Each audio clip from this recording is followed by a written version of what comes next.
김진의 돌직구쇼에 오신 여러분 반갑습니다. 김진입니다. 전 오늘도 이곳 광화문 청계광장에 나와 있는데요. 굉장히 강한 바람이 불고 있습니다. 그래서 체감 기온이 굉장히 서늘하게 느껴집니다. 건강 조심하시기 바라겠습니다. 민주당의 초선 의원들의 반성문 속에서 조국에 대한 반성이 있었는데 어찌된 일인지 하루가 지나고 이틀이 지나자 조국에 대한 반성이 쏙 사라졌습니다. 그런데 마침 정경심 교수의 재판도 있었습니다. 허위 인턴 스펙과 관련해서 정 교수는 부모가 아름아름 자녀들의 그런 걸 만들어주는 건 괜찮다 라는 식으로 해명을 했다고 합니다. 논란입니다. 잠시 후에 다뤄보겠습니다. 저는 비가 오나 눈이 오나 매일 아침 이곳에서 여러분을 기다리겠습니다. 김지의 돌직구쇼 지금 라이브로 시작합니다. 잠깐만요.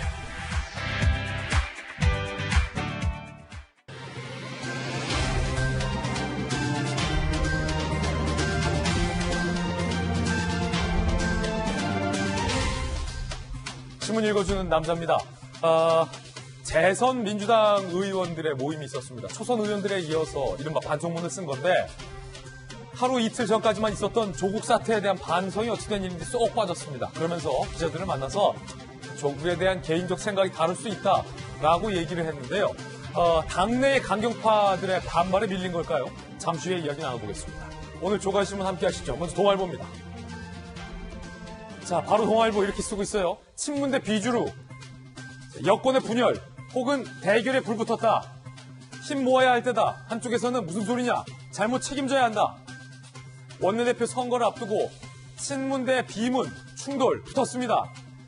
자, 원내대표 선거뿐만 아니라 전당대회, 대선 후보 경선 줄줄이 예정돼 있기 때문에 민주당의 차기 주도권을 친문이 이어갈 것이냐 아니면은 비문이 이번에 가져올 것이냐를 두고 정말로 치열한 갈등의 시작이 시작됐습니다.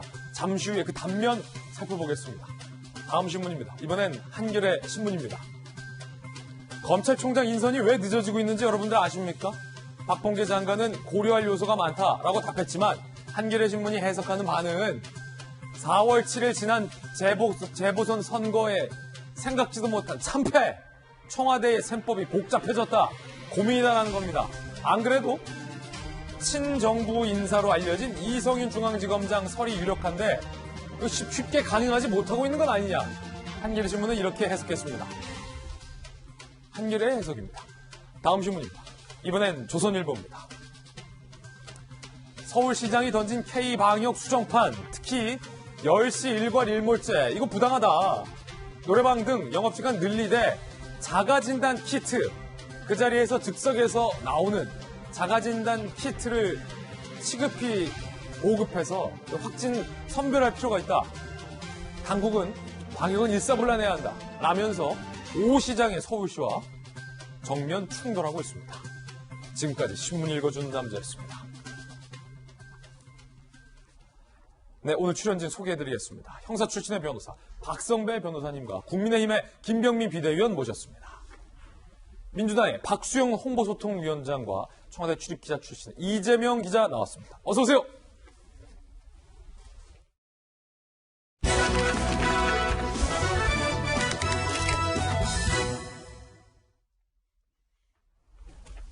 하루 전까지만 하더라도 이번 재보선 참패로 조국 사과가 등장했는데 당내 강경파 일부 권리당원들의 강한 반발과 비난, 초선들은 당 떠나라 라는 등의 비판 여론에 부딪혔습니다. 그래서였을까요? 조국 사태에 대한 반성이 며칠 만에 쏙 빠졌습니다. 톱뉴스 주제입니다. 민심이냐 당심이냐? 민주당의 상당수 많은 의원들 이걸 고민하고 있지 않을까요? 민심을 생각하자니 조국 사태에 대한 반성이 나와야 하는데 당심을 생각하자니 조국이라는 이름을 언급할 수가 없는 처지가 된 건 아닐까. 많은 조간신문들 이렇게 분석하고 있습니다. 영상으로 먼저 만나보시죠.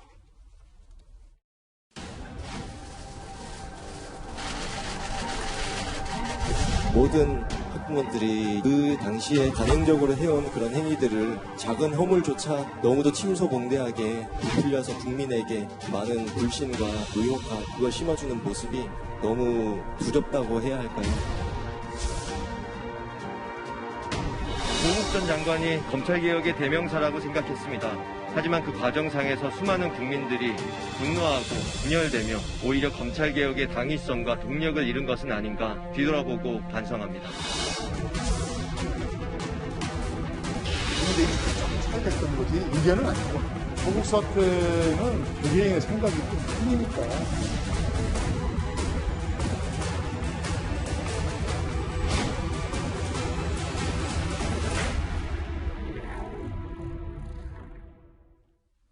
민주당 쇄신론 또 조국이 그 길을 막고 있나. 방금 보신 영상의 마지막 제목이 바로 그 제목이었습니다.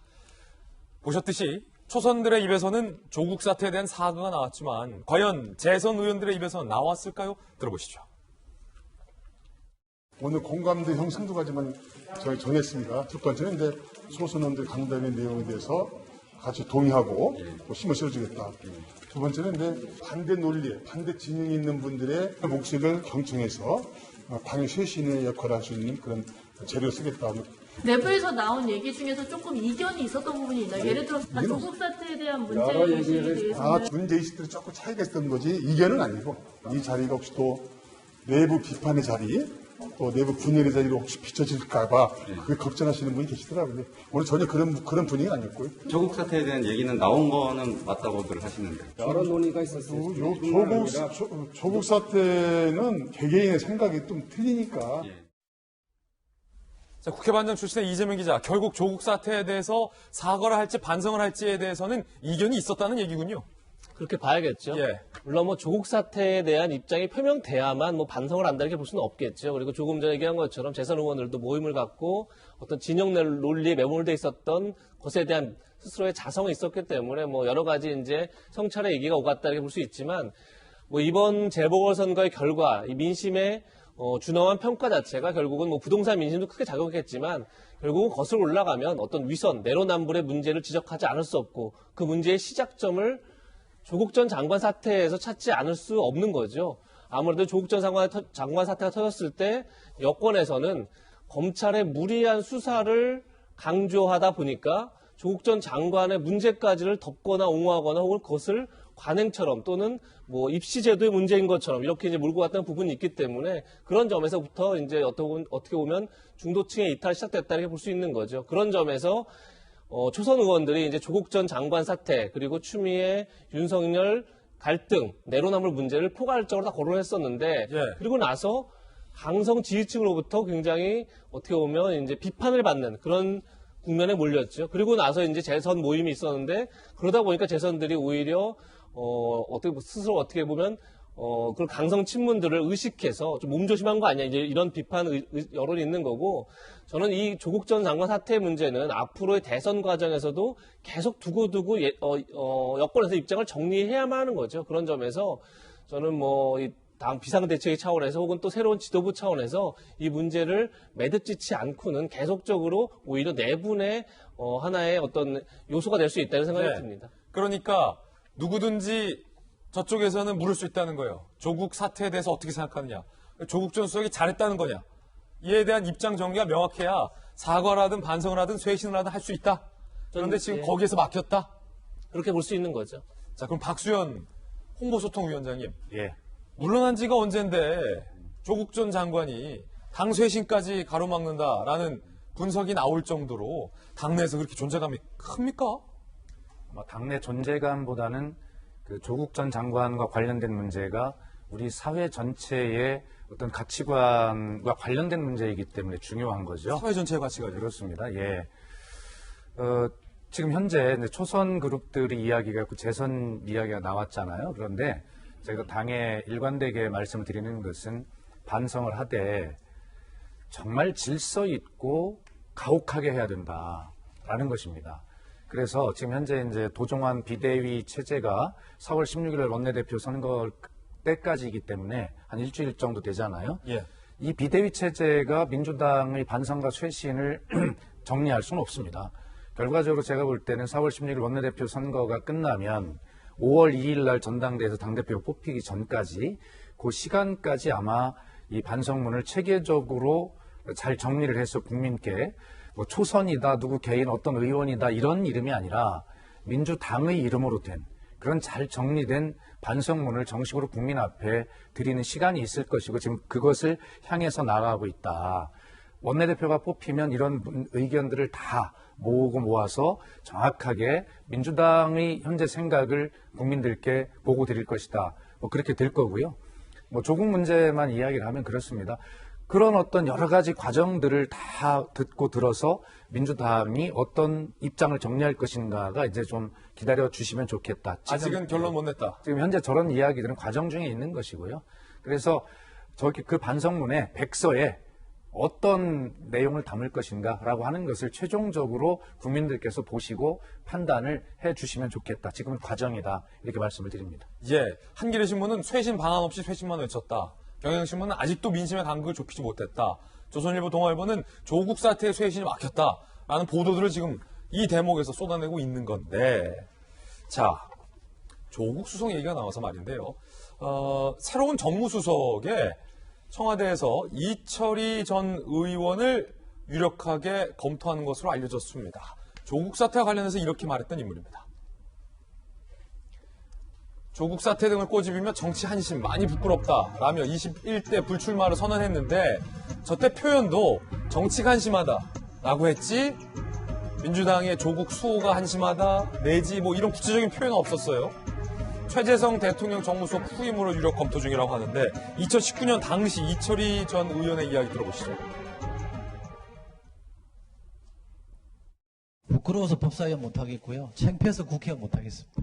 입장이 바뀌면 너무 주장이 달라집니다. 2017년 2월에 우병우 수석 영장 기각되니까 당시 우리 당이 민주당이 야당이었습니다. 영장 기각은 법원의 치욕이라고 했습니다. 사법부의 수치라고 했습니다. 조국 장관 동생 영장이 기각되자 우리 당은 적절한 판단이라고 했습니다. 야당인 한국당은 사법부의 수치라고 했습니다. 이게 뭡니까?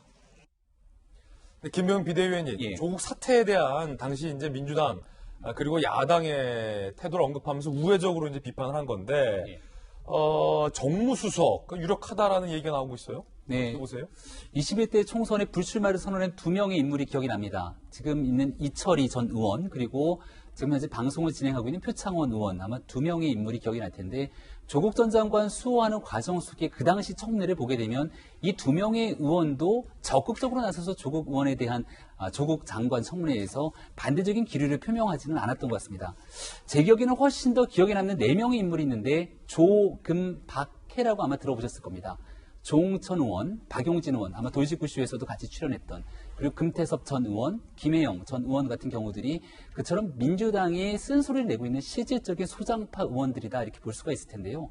지금 현재 상황에서 만약 민주당이 국민들의 싸늘한 민심들을 조금이라도 인식하고 변화하기 위한 노력이 필요하다면 적어도 이런 인물들이 전면에 나서서 쇄신을 좀 주창해야 되는 것은 아닌가라는 생각이 드는 지점이지만 금태섭 전 의원은 결국 민주당에서 품어내지 못한 상태 속에서 외부로 나가서 이번 선거에 반대 진영의 활동을 하기도 했죠. 아마 이철희 전 의원을 정무수석으로 내정했다 이런 소식이 들리는 것은 어느 정도 중간적인 지점 속에서 민주당이 잘못되고 있는 방향을 바로잡을 수 있는 어느 정도의 쇄신의 상징의 이미지들이 있기 때문이 아닌가 이런 판단을 했던 것 같습니다. 아마 이번에 정무수석으로 등용을 하게 되면 청와대의 아마 마지막 정무수석이 될 공산이 굉장히 큰데요. 예. 지금 상황에서는 서울시장과 부산시장도 청와대와 결이 다른 야당의 지방자치단체 장이 탄생했고 국민의 많은 민심이 의석은 국민의힘이 적은 의석을 갖고 있지만 이번에 지지했던 여론들은 또 상당히 다릅니다. 그만큼 정무수석의 역할들이 상당히 중요한데 과연 이철희 전 의원이 정무수석으로 등용됐을 때 이처럼 난맥처럼 쌓여있는 문제들을 해결할 수 있겠는가에 대한 궁금증을 갖고 계신 분들도 많이 있는 터라 아마 이철희 의원이 들어가고 난 다음에 해야 되는 역할들이 훨씬 더 막중한 숙제로 남게 되지 않을까 싶습니다. 자, 하여튼 중요한 것은 과거의 조국이 미래를 얘기하는 현 민주당 현재의 무언가 변수가 되고 있다는 인상은 분명해 보입니다. 자, 그런가 하면 이번 재보선을 압도적으로 이겼지만 야권도 굉장히 지금 분열에 싹이 트고 있다는 분석이 나오고 있습니다. 일단 국민의당 안철수 대표와의 합당 문제가 그렇습니다. 이야기 들어보시죠. 국민의당에서 합당에 관해서 어떤 생각을 하는지 먼저 알아보는 것이 제일 중요하다고 생각이 되어서 국민의당 쪽 의견을 요청해 놓은 상태이고 국민의당 의견이 전달되면 다시 우리 쪽 의견을 모아서 정리하려고 합니다. 저희도 시도당부터 시작해서 당원들의 의사를 묻는 절차를 바로 오늘부터 진행하고 있습니다. 주호영 원내대표께서 이번 주 수요일까지 좀 답을 달라고 하셨는데 그 말씀은 수요일까지 국민의힘의 통일된 그런 의견들을 만들 수 있다는 의미인가요? 저는 그거부터 한번 여쭤보고 싶은데요. 저희가 주춤한다고 하는 표현은 그건 잘못된 표현입니다. 자, 굉장히 신경전 양측. 그리고 뭔가 좀 기분이 상한 듯한 답변들도 오고 갔는데, 이재명 기자, 국민의힘 입장에서는 빨리 답 좀 줘라. 할 거냐 안 할 거냐. 국민의당 입장에서는 당신들도 의견 통일 안 됐으면서 뭘 합당을 한다는 겁니까? 안 한다는 겁니까? 국민들이 묻고 있는 거 아닌가 싶습니다. 예. 특히나 이번에 이제 보궐선거에서 어떻게 보면 보수와 중도 지지층이 굉장히 강고하게 뭉쳐서 사실은 이제 국민의힘, 야권에 큰 승리를 안겨준 건데, 그러고 나서 이제 이후 어떻게 보면 이제 이후 대선까지 어떤 행보를 갈지는 이제 야권이 선택해야 되고 야권이 그 시나리오를 보여줘야겠죠. 그렇죠. 국민들한테. 그런데 지금 이제 첫 번째 관문이 어떻게 보면 국민의힘과 국민의당의 통합 문제일 텐데 거기서부터 다시 신경전, 다시 예전 모습으로 돌아간 듯한 모습, 다시 단일화 이전 모습으로 돌아간 듯한 모습을 좀 다시 보이고 있는 건데 글쎄요, 저는 일단 국민의힘이 맏형 역할을 제대로 하고 있나 질문하지 않을 수 없죠. 기본적으로 계속 국민의 당을 다루는 방식을 제가 느낄 때는 시간은 우리 편이다. 그리고 시간은 우리가 시간이 갈수록 유리하기 때문에 우리한테 끌려온다. 이런 자세로 계속 국민의 당을 압박하는 듯한 모습을 계속 보이고 있죠. 거칠게. 그런 점에서 다소 거칠게죠. 그래서 그런 점에서 과연 이제 국민의 힘이 야권의 맏형으로서 지금의 통합론이 그리고 다음 대선까지 이제 하나의 큰 그림을 그리고 가고 있느냐 이런 이제 논란이 하나 있는 거고 반면에 안철수 대표도 이제 그 서울시장 후보 시절에 분명히 이제 3단계 단일화를 얘기했죠. 후보 단일화 이후에 당대당 통합 그리고 나서 야권 대통합. 그러니까 아무래도 이제 윤석열 전 총장까지 포함한 얘기를 했기 때문에 본인 나름대로의 스텝도 이제 보여줘야 된다는 생각이 드는데 아마 안철수 대표의 머리는 또 하나의 복잡한 계산이 있을 겁니다. 그럼 뭐냐면 과연 윤석열 전 총장이 앞으로 어떤 행보를 할지 그야말로 국민의힘과 그냥 합류를 할지 아니면 제3지대에서 뭔가의 조직체 내지는 그 당 역할을 하는 그런 이제 모임을 만들지. 예. 그렇다면 본인도 사실은 지금 당장 합류보다는 아마 이제 그 제3지대에서 뭔가를 윤석열 총장과 좀 더 도모하는 그런 이제 생각을 가진 것 같은데 좀 굉장히 각각의 생각, 국민의힘은 국민의힘대로, 국민의당은 안철수 대표대로 또 윤석열 전 총장의 생각이 각기 다르기 때문에 지금의 논란이 생기고 있다고 생각하는데 저는 이 야권을 2012년도에 지금의 이제 야권을 모아냈던 게 어떻게 보면 이제 그 진보 진영의 원로들이 어떤 원탁회 같은 걸 통해서 야권이 하나로 모였던 것, 당시에 이제 야권이었고 지금의 여권이 모였던 것처럼 지금의 야권도 뭔가 좀 전체 판을 논의하는 기구를 먼저 만드는 게 좀 필요하지 않나 저는 이런 생각이 듭니다. 그렇군요. 자, 그 가운데 선거를 승리로 이끌었던 김종인 전 비대위원장, 안철수 대표를 향해서 강한 비판. 여러 조간신문에선 이게 킹을 메이킹하기 위한 포석이다라는 분석도 나왔습니다. 흥미로운 분석인데 어떤 이야기를 잠깐 보시죠. 자, 예컨대 안철수 작심 비판, 야권의 승리 어떻게 그렇게 건방지게 그런 말 하냐. 건방지단 표현. 국민의힘의 잠재력, 부정적 평가. 국민의힘이 상임 고문제안에 조언이라는 게 가능할 때 하는 거지. 이 당은 조언이 가능한 당이 아니라는 거죠. 윤석열의 유보적. 판단을 좀 해봐야 된다. 대통령이 무슨 자질을 갖춰야 한다고 조언해줄 수는 있어도 내가 달리 도와줄 방법은 없다. 자, 요걸 많은 조간신문들이 다양하게 지금 해석을 하고 있습니다. 전략이 담겨있다. 첫 번째 시나리오. 윤 총장 야인 김종인과 손잡나. 야인 김종인. 김종인 위원장 사퇴 후 지금 야인이죠. 윤과 연대 가능성이 점화됐다. 예컨대 위치 선점 전략. 이건 그냥 정치부 기자들의 관측 해석입니다. 위치 선점 전략. 야 빅텐트나 합당 과정에서 재투대론 및 영향력이 커질 수 있다. 위치 선점 전략. 자, 윤석열 총장 입장에서도 가족 리스크 방어차, 제1야당의 조직력과 이런 것들이 필요하다. 김종인, 윤석열 연대 후 국민의힘으로 함께 컴백하는 것 아니냐. 다양한 포석들이 전망되고 있습니다. 사실 저희 스튜디오에서는 이 김종인 전 위원장의 어떤 정치 행보에 대한 다양한 해석을 돕기 위해서 김종인 전문가 두 분을 모시고 오늘 이야기 나눠보겠습니다. 먼저 전직 김종인 전문가 박수현 홍보성 위원장님, 민주당에 계셨을 때 비서실장 하셨잖아요. 네. 자칭 전문가, 이분도 여기 옆에 지금 현 전문가 계시고, 자, 이게 어떤 전략이 담겨 있다, 뭐 이런 해석들이 나와요? 우선 제가 비서실장을 했지만 김종인 대표님의 그 어떤 생각을 읽어내기에는 너무 부족한 위치다는 말씀을 드리고요. 겸손한 말씀. 네, 그럼에도 한 말씀 드리면 지금 현재 안철수 대표와 김종인 전 비대위원장 간의 이 줄다리기 내지는 갈등처럼 보이는 이것은 뭐냐면 김종인 안철수의 이 서울시장 선거에서의 단일화가 지금까지 이어지고 있다고 저는 봅니다. 그렇군요. 그래서 한간에서는 왜 비대위원장을 마치고 물러나신 분이 왜 관여를 하느냐라고 비판을 하지만 김종인 비대위원장 입장이 절대 그렇지가 않아요. 안철수 대표가 단일화 과정에서 대통령에 출마하지 않고 서울시장에 가겠다라고 약속을 한 겁니다. 그런데 지금 합당을 하는 모습을 가만히 보니까 강한 청구서를, 굉장히 비싼 청구서를 국민의힘에 지금 내려고 하는 것 같거든요. 서울시 부시장을 뭐 누구로 해달라 뭐 등등 해서. 아니, 그런 정도가 아니라 더 강한 대권 후보를 내놔라. 대권 후보를 내놔라. 그렇죠. 나한테. 그런 청구서를 안철수 대표가 내밀고 있다라고 김종인 위원장은 판단하고 있을 겁니다. 그렇기 때문에 아니 당신 단일화 과정에서 나하고 약속하지 않았냐, 또 국민하고 약속하지 않았냐, 대권 후보가 아니라 서울시장 하겠다.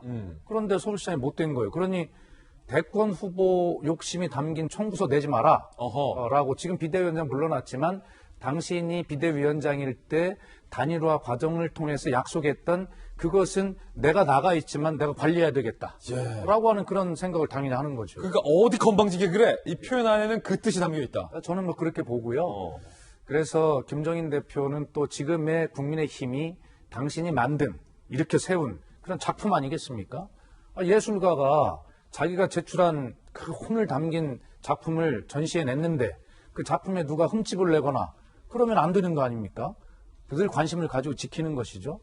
아마 그런 마음들이 김종인 대표에게는 있고 앞으로 이 국민의힘과 국민의당의 합당 과정에서 국민의당 안철수 대표의 너무 과도한 청구서 내지 마라라고 전직 그 위원장으로서 내가 여기까지는 해줄게라고 국민의힘을 딱 보호하는 그런 역할을 지금 자임하고 나서신다. 저는 그렇게 생각합니다. 김종인 전문가 나온 해석이에요? 김병민 비대위원은 생각 못할 해석입니다.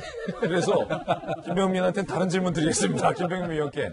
자, 윤석열 이야기가 나와서 그런데 금태섭 전 민주당 의원도 독자 노선을 본격화했습니다. 국민의 당이든 국민의 힘이든 이 사람 저 사람 다 모아서 하는 야권 대통합 의미 없다. 지금 안철수 대표랑 뭐 주호영 원내대표 사이에서 합당하니 많이 이 움직임 의미 없다. 윤석열도 참여할 수 있는 정당을 만들어야 한다. 정치권 밖의 분들과도 세력을 모으는 과정에 나설 것이다. 자, 지금 국민의힘에서 어떤 소장파, 쇄신파 역할을 하고 있는 김병민 비대위원님. 자, 이 움직임 앞으로 이제 국민들 궁금해 하거든요. 김종인 위원장은 밖에 나가 있고, 자, 안철수 대표와 주호영 원내대표는 뭐 남은 분들은 합당하려 하는 것 같은데 쉽지 않아 보이고, 서울 선거를 도왔던 금태섭 전 의원은 이대로는 안 된다, 윤석열 모셔야 한다 하고, 뭐 어떻게 되는 거예요, 앞으로? 그래도 우리가 이번 4월 7일 보궐선거를 통해서 분명하게 느꼈던 건 당도 다르고 세력도 다른 많은 사람들이 있었고 과거의 정치 전례를 우리가 비춰봤을 때 이 사람들이 다 같이 하나로 통합돼서 제대로 된 선거를 치를 수 있겠는가라고 하는 국민적 걱정과 우려를 완전히 불식시킨 거죠. 금태섭 의원은 국민의힘의 소속이 아닙니다. 그럼에도 불구하고 야권에 대한 단일화 과정들에 본인이 참석했기 때문에 여기서 안철수 대표에게 패배했던 상황이 있을지언정 국민의힘의 자켓을 입고 이번에 야권의 승리를 위해서 굉장히 열심히 뛰었던 모습들을 넉넉하게 보여줬죠. 하지만 그렇게 선거가 끝났다고 해서 무턱대고 다 같이 참여하는 모습, 묻지마 통합은 바람직하지 않다. 이게 이제 금태섭 전 의원이 갖고 있는 소신인 것 같습니다. 아, 이거 묻지마는 안 된다. 금태섭 의원은 본인이 가고자 하는 정치 지향점이 분명히 있는 것인데 이 지향점에서 뜻을 같이 하는 사람들이랑 뭔가 정치적 결사체를 도모하고 싶은 꿈이 있는 것 같고요. 그렇게 새로운 정치 결사체를 만들더라도 내년으로 향하는 대통령 선거 과정에서 현재 있는 더불어민주당의 집권당과 1대1 구도의 선거가 필요하다 그러면 또 언제든지 같이 합쳐서 선거를 치를 수 있는 가능성을 금태섭 전 의원은 보여줄 겁니다. 저는 굉장히 금태섭 전 의원이 취하고 있었던 과거의 본인의 행보들을 전혀 부정하지 않는 금태섭 의원다운 길이다 이렇게 생각을 하고요. 그렇군요. 안철수 대표에 대해서는 한 가지 조금 그동안 선거를 치르면서 함께 승리의 기쁨을 맛봤던 긍정적인 면도 있지만 다소 아쉬운 점 한 가지를 말씀을 드리면 예. 잘 설명을 조금 전에 박수현 위원장께서 해주셨지만 결국은 대통령 선거에 나가기 위해서 그러는 것 아니냐라고 하는 정치적 해석들이 분분하는 상황입니다. 국민의힘은 지난 단일화 과정에서 안철수 대표와 함께할 수 있는 여러 장치들을 다 만들어놨죠. 오세훈 서울시장이 약속되고 난 뒤에 안철수 대표의 약속을 지키기 위해서 가장 먼저 만나고 가장 많이 만난 정치인이 안철수 대표입니다. 그리고 서울시 공동 운영에 대해서 앞으로도 끊임없이 만나서 얘기하겠다고 안철수 대표의 약속을 다 지키고 있죠. 국민의힘이 했던 약속을 지키고 있는 겁니다. 안철수 대표가 본인 스스로 기자회견을 자청하고 당대당 통합을 하겠다는 건 안철수 대표의 주장이었지 국민의힘의 주장은 아니었거든요. 우리는 언제든지 안철수 대표를 포함한 윤석열 전 총장 누구든지 국민의힘과 함께하겠다고 얘기를 하면 플랫폼 정당으로 누구든지 참여할 수 있는 공간을 열어두고 있습니다. 다만 국민들 눈살을 찌푸리게 만드는 지분 나눠먹기식. 내가 했으니까 나가서 나 들어가면 이만큼의 지분을 줘. 나의 대권 주자로 챙겨줘. 아니면 지구당 위원장 우리가 들어가면 이만큼은 챙겨야지.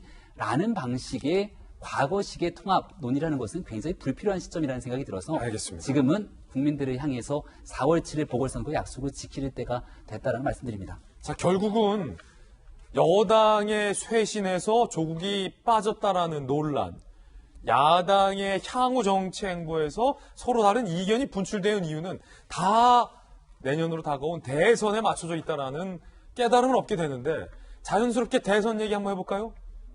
윤석열 전 총장은 대권 행보를 준비하고 있다라는 분석 오늘 새롭게 흥미롭게 나오고 있습니다. 자, 노동 전문가를 윤석열 전 총장이 만났다고 합니다. 전직 검찰총장 강한 대권 주자가 왜 노동 전문가를 만났을까? 그제 노동 전문가를 만나서 청년 일자리 문제를 논의했다. 정승국 교수, 정규직, 비정규직, 대기업, 중소기업 등 노동시장 이중구조 문제를 연구했던 전문가라고 합니다.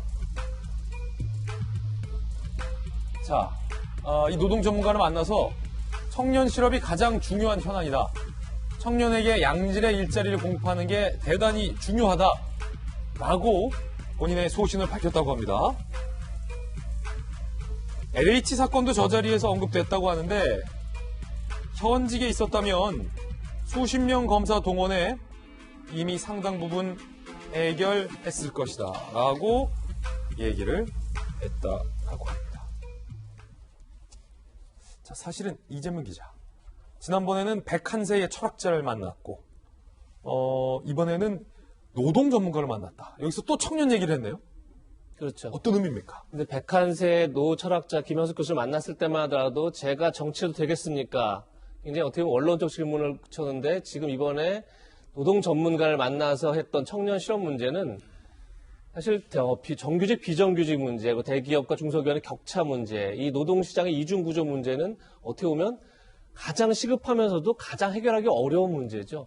저는 모든 정권이 꼭 해야 하지만 가장 어려운 게 두 가지였다고 생각하는데 그게 바로 노동개혁과 연금개혁입니다. 이 두 가지는 반드시 해야 되지만 사실 어느 정부도 감히 엄두를 못 낼 정도로 그 훅폭풍이 너무 커서 사실은 쉽게 접근을 못하는 문제죠.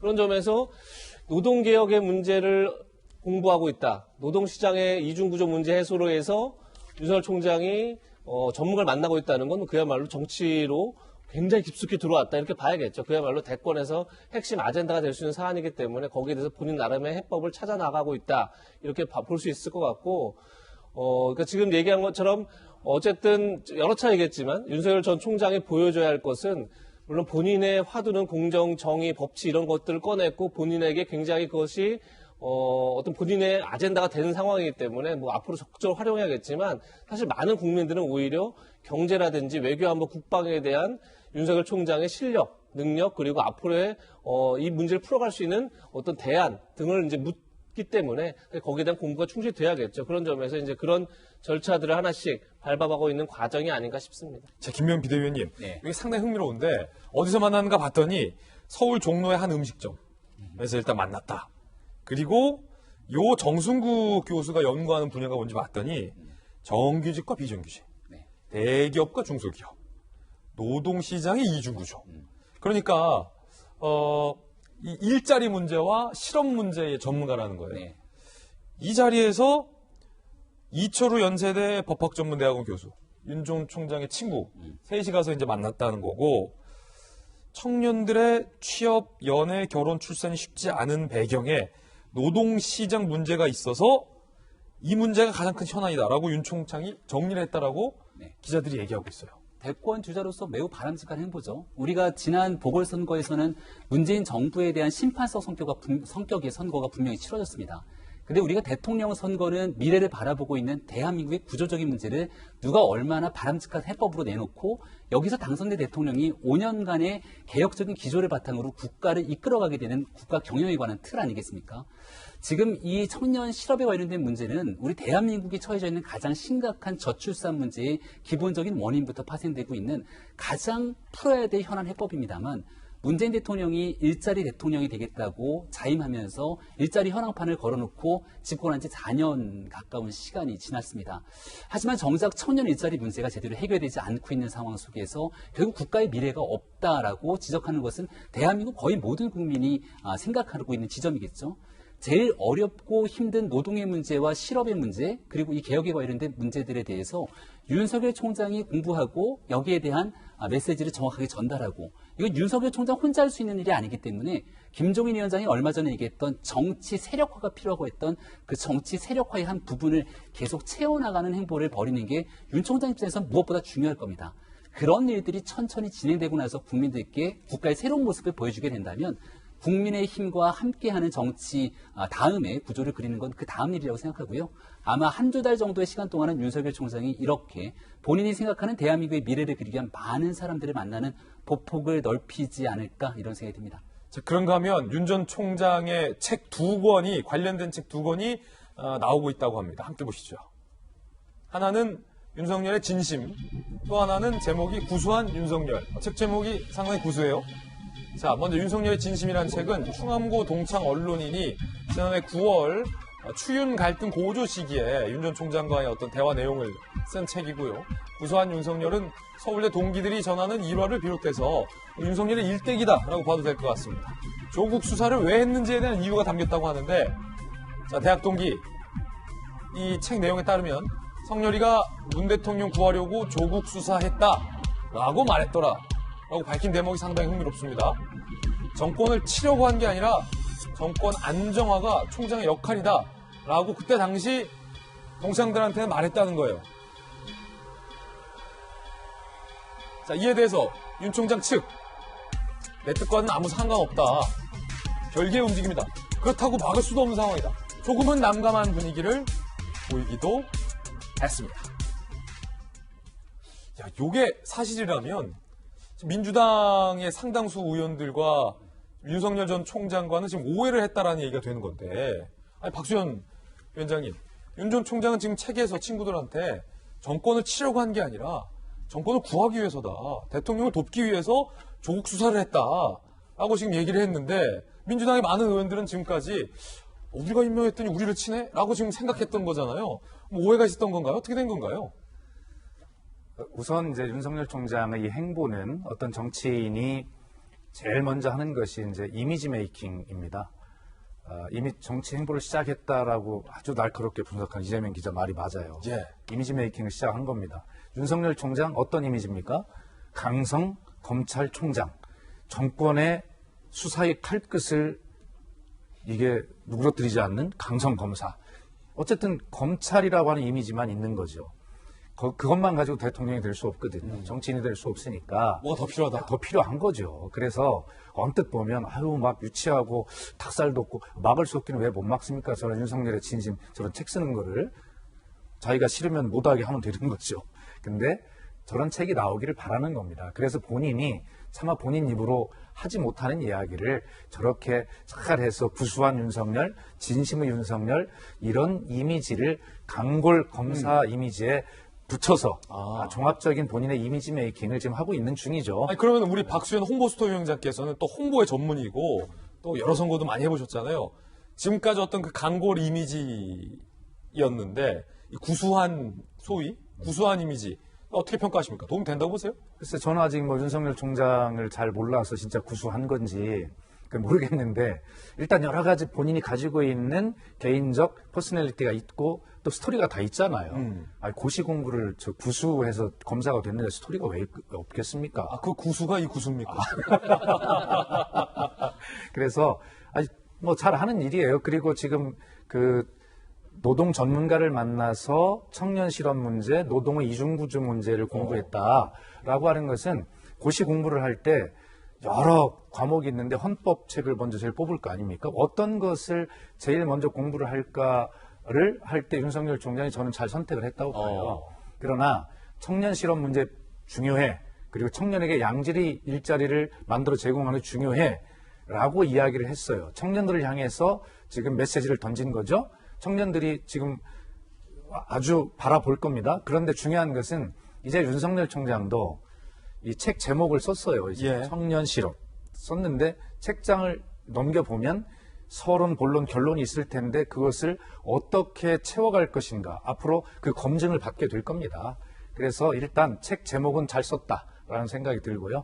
다만 이제 지금부터는 벼락치기 공부를 이제 해서 고시 공부하듯이 해서 이 문제를 답을 내야 될 텐데 이 문제가 두세 달 벼락치기 공부해서 될 문제인가에 대한 것은 이제 본인이 이제 실제로 남의 입을 통해서가 아니라 본인의 입을 통해서 기자들의 질문에 답하는 과정에서 보면 하나씩 이제 서론, 본론, 결론이 나오게 될 텐데 제가 말씀드렸듯이 지금까지는 꿀단지인데 이것이 꿀이 없는 빈단지가 될지 실제로 꿀이 가득 찬 꿀단지일지 이것은 국민들이 이제 조만간 보시게 될 거다 이런 생각이 듭니다. 그렇군요. 이재명 기자, 상당히 또 흥미로운 대목 중에 하나가 조국 수사를 왜 했는가에 대한 이야기가 이 책들에는 나오고 있다는 거예요. 조국 수사를 왜 했느냐, 이 조국 수사의 뭐랄까요, 성격이 뭐냐, 아이덴티티가 뭐냐와 관련해서 정권 치려고가 아니라 정권 구해주려고. 만약에 이게 이 주장이 이 받아들여진다면 정권을 구하려고 수사를 했는데 오히려 나를 징계하고 탄압했다.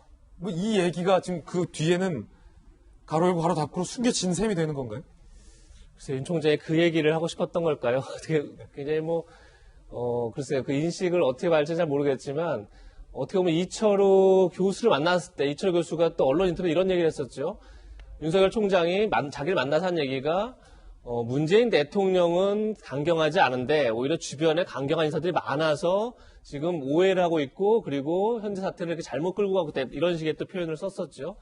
글쎄 모르겠습니다. 이게 어떤 나름대로 여권의 강성과 그렇지 않은 쪽을 갈라치게 하려는 윤 전 총장의 고도의 정치적 셈법인지 잘 알 수 없지만 글쎄요 저는 근데 개인적으로 그것이 조국 전 장관 수사가 현 정권에게 어떤 굉장히 부담을 주기 위해서 수사했다는 것도 문제지만 대통령을 보호하기 위해서 수사했다는 것도 문제죠. 사실은요. 검찰이라 하면 법적으로 문제가 있다면 수사를 하는 거고 그 문제에 따라서 그 문제가 어떤 법조문에 위반된다 그러면 위반에 따라서 기소하는 건데 그것을 어떤 정치적으로 어느 쪽이든 정권을 도와주려고 했든 정권을 치려고 했든 어느 쪽으로든 해석을 했다 그러면 그 자체가 문제가 되기 때문에 저 말 자체가 큰 의미를 갖는가 생각하면 사실 그렇지는 않은 것 같습니다. 어쨌든 간에 이미 그건 한참 전 얘기고 지금도 중요한 거는 오히려 윤석열 총장은 사실 전 정부 적폐 수사도 담당을 했고 또 현 정부 수사도 했었는데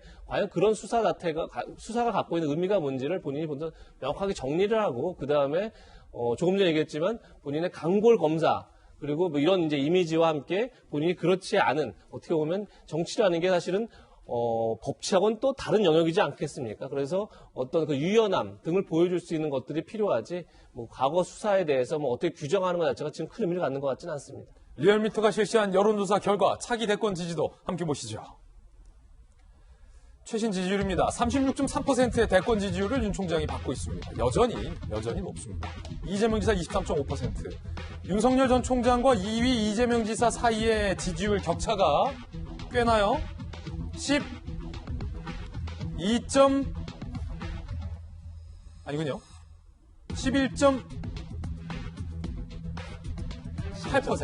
8%포인트. 11.8%포인트. 12.8%포인트 차이가 납니다. 계산들 다 못하고 있어요. 12.8%포인트. 우리 PD는 11%래 자꾸. 12.8%포인트 차. 꽤 나는 지지율 차이 여전히 보이고 있다는 점 함께 볼 수 있습니다. 조국 수사 얘기 나와서 마침 정경심 교수가 항소심 첫 공판 재판에 열렸습니다. 뭐라고 주장했을까요? 이게 논란입니다. 자, 여전히 혐의를 부인하고 있다. 어제 법정 구속된 지 4개월여 만에 항소심에 출석한 정경심 씨. 1심에서는 징역 4년, 거의 모두 유죄를 선고받았죠. 특히 그 표창장은 위조된 게 맞다. 1심에서는 이렇게 선고를 내렸죠. 자, 표창장 위조 관련해서 정 교수 측이 뭐라고 주장했냐면 최성해 전 동양대 총장 승낙하에 만들어졌다. 야, 이게 최 전 총장과 전혀 다른 이야기를 하고 있습니다. 표창장 위조 사실은 기술적으로 충분히 입증이 안 됐다. 증거 있냐? 오히려 이런 식의 내가 위조했다는 기술적 증거 있냐? 뭐 이런 얘기를 지금 하고 있어요. 자, 그리고 허위 인턴 경력 확인서. 학부모들이 아름아름 기회 만들어주는 게 특수한 일 아니다. 야, 이거 좀 다소 황당한 주장. 학부모들이 아름아름 기회를 만들어준다. 기회 마련한다는 게 특목고 일반고 학생보다 우위에 있고 불공정한 거 아니냐. 특목고랑 뭐가 다르냐라는 주장을 했습니다. 아니, 어떤 학부모가 아름아름 허위 인턴을 만들어줍니까? 야, 이거 좀 상식선에서 좀 쉽게 이해하기 힘든 주장. 자, 검찰은 전혀 새로울 게 없는 주장입니다. 표창장에 관한 피고인의 구체적 입장 제시하지 않은 채 증인들이 증언에 대해 악의적 흠집내기, 정치적 의혹 부풀리게 하고 있다라고 일축했습니다. 오래 기다리셨습니다. 박성배 변호사님, 재판도 많이 하셨고 수사도 많이 하셨고 범인도 많이 잡아본 형사 출신의 변호사이기에 이 질문 드립니다. 정경심 씨의 이 같은 주장, 항소심 주장이에요. 첫 번째, 표창장에 대해서 내가 위조했다는 게 기술적으로 입증됐냐? 라는 주장에 대해서 검찰은 적반하장식이다라고 비판하고 있고, 특히 허위 인턴 경력 확인서와 관련돼서는 학부모들 사이에서 굉장히 공분이 클 것 같은데 부모가 아름아름 해주는 게 뭐? 어떻게 보십니까? 부적절한 행위일 수는 있지만 범죄는 성립하지 않는다는 취지로 보입니다. 이 사건 항소심은 공판 준비 기일에서 항소심 재판부가 상당수 증인 신청을 기각한 상황입니다. 예. 이미 1심에서 충분한 증인 신문이 이루어졌는데 항소심에서도 재차 증인 신문을 이어나가기 위해서는 재차 증인 신문을 이어나갈 만한 이유를 제시해야 함에도 불구하고 변호인 측이 적절한 이유를 제시하지 못한 것으로 보입니다. 이런 상황이다 보니 변호인 측은 기존 증인들의 진술 신빙성 탄핵에 집중하고 있는 것으로 보이는데 1심에서 이미 유죄 판결이 나온 상황입니다. 항소심에서는 새로운 주장을 제시하거나 기존 판단과 배치되는 새로운 정황을 제시해야 합니다. 이를 통해서 재판부가 검찰 측에서도 한번 검토를 해봐야 되겠는데요 라는 발언을 이끌어내거나 검찰도 피고인 측 주장에 대해서 관련 정황을 다시 한번 확인해야 하는 상황을 연출해내야 항소심에서 결론을 뒤집기가 용이해집니다. 기본적으로 입증 책임은 검사에게 있죠. 지금까지 정경심 교수 측의 전략은 검사 측의 주장과 입증에 허술한 부분이 있다는 취지의 주장으로 일관해왔습니다. 그렇지만 1심에서 유죄 판결이 이루어진 이상 항소심에서는 나의 입장을 밝혀야 합니다. 검사는 이러한 주장을 하고 있지만 내가 기억하고 있는 그 당시 사건의 정황은 이러이러했다. 즉 구체적인 사실관계의 내용이 이렇다는 정확한 입장을 내놓아야 하는데 제3자 입장에서 볼 때는 구체적인 입장을 내놓기보다는 검사 주장을 공격하는 데에만 그치고 있는 것으로 보입니다. 그렇군요. 물론 같은 자료를 두고도 재판부가 다른 판단을 하는 경우가 상당히 많기 때문에 같은 자료를 두고도 항소심에서 결론이 뒤바뀔 여지는 지금도 남아 있습니다만 항소심에 임하는 피고인이나 변호인 측의 전략으로는 다소 부족해 보이고 부적절한 행위일 수는 있지만 범죄는 아니다. 재판부의 재고에만 의존하는 전략으로 비치는 것 같아 일부 안타까운 마음이 드는 것도 사실입니다. 자, 전문가, 법률 전문가 박성배 변호사는 냉철하게 이 변호인의 전략이 미스다라고 좀 해석을 했습니다. 아름아름 그 대목 함께 보시죠. 자, 김병민 비대위원님, 이제 아이 3명 키우는 부모, 저는 이제 아이 2명 키우는 부모, 앞날에 우리 아이들 교육 어떻게 할까 생각하면 까마득합니다. 자, 보시면 학부모가 아름아름 기회 만들어준 거다. 특수한 거 아니다. 허위 인턴 경력 관련해서. 뭐와 같냐면 특목고가 일반고보다 우위에 있다라는 것과 같은 거다라고 주장을 하는데 자, 보세요. 지금 1심에서 유죄받은 것과 관련돼서 김병민 비대위원님. 예. 1순위 논문의 1순위 1저자가 되는 것, 그리고 표창장을 위조하는 것, 대학의 총장 표창장. 그리고 각종 뭐 대학 연구소와 뭐 로펌 등에서 허위 인턴 경력을 발급받아서 대학 입시에 활용해서 업무방해를 했다는 게 의혹들이 일반 학부모들이 아름아름 해주는 겁니까? 이게 그냥 특목고와 일반고 다른 그 정도입니까? 동의가 가십니까? 대한민국 거의 모든 부모들의 가슴에 대못을 받는 행동이 아닐까라는 생각이 들고요. 조 전 장관 사태 터지고 났을 때 아들아, 아빠가 조국이 아니라서 미안하다. 뭐 이런 얘기들 많이 돌아다녔던 얘기 기억하실 겁니다. 준이한테도 그만하셨어요? 김준한테? 그렇죠. 그렇지 않습니다. 오히려 아마 대한민국에는 많은 부모들 입장에서는 우리 아이들이 건강하고 공정한 생태계 내에서 살아가기 위해서 노력하고 있는 많은 사람들의 믿음과 신뢰가 있는 건데, 그 믿음과 신뢰를 저버리게 됐던 조국 전 장관의 이러한 정치 행동들에 대한 문제를 삼고 있을 수밖에 없는 거고요. 정경심 교수는 누가 뭐래도 본인 스스로가 대학에서 교단에서 이 교편을 잡고 있는 인사기도 하고, 본인의 남편은 대한민국의 법무부 장관을 지내고 문재인 정부의 초대 민정수석을 지냈던 핵심 정치인, 그리고 많은 진보 진영 인사들 내에서 영향력을 꽤 많이 행사했던 사람 중에 하나입니다. 지금 코로나 사태 때문에 우리 교육 현장 한번 가보시면 어떤 생각이 드실지 이런 생각이 드는데요. 이미 코로나 이후로 교육에 대한 격차들이 굉장히 무너지기 시작하면서 흔히 부모의 경제력으로 사교육을 충분히 충당하는 아이들 같은 경우에는 굉장히 많은 교육들을 가지고 있는 반면, 부모의 경제력이 뒷받침이 되지 못하는 경우 코로나 이후로 공교육이 그 역할을 제대로 해주지 못하고 있기 때문에 우리 사회 전반에서의 아이들의 교육 격차는 더 심해지고 있습니다. 그럼 지금 정경심 교수가 하고 있는 이런 얘기들이라면 이 내용들에 대해서도 부모가 뭐 아름아름 내 돈으로 사교육시키는데 무슨 문제냐, 이렇게 얘기할 수 있는 주장인데 이것조차도 성립이 안 되는 사회적 구조적인 문제들이 있는 것이고, 이것보다 한 단계 더 나가서 있지도 않은 불법적인 사식으로 표창장을 만들고 그걸 대학 입시에 써서 만약에 조국 전 장관의 딸이 합격했다면 누군가는 정당한 노력으로 내가 들어갈 수 있는 입시의 공정성 속에서 조국 전 장관의 딸이 합격함으로 누군가는 불합격하게 된 불평등한 상황들이 발생한 건 아닙니까? 기회를 박탈당한 거다. 대한민국에 왜 수많은 청년들이 나서서 공정과 정의를 저버리게 됐던 문재인 정부에 대해서 내로남불이라고 얘기를 하게 되는지, 이번에 그토록 많은 20대 젊은 청년들이 나서서 더불어민주당, 문재인 정부의 기호 1번을 찍지 않았는지, 그들의 목소리를 들어보면 2017년, 16년도에 광화문 광장에 나가서 촛불을 들었던 우리 촛불은 어떻게 됐냐고 묻지 않습니까?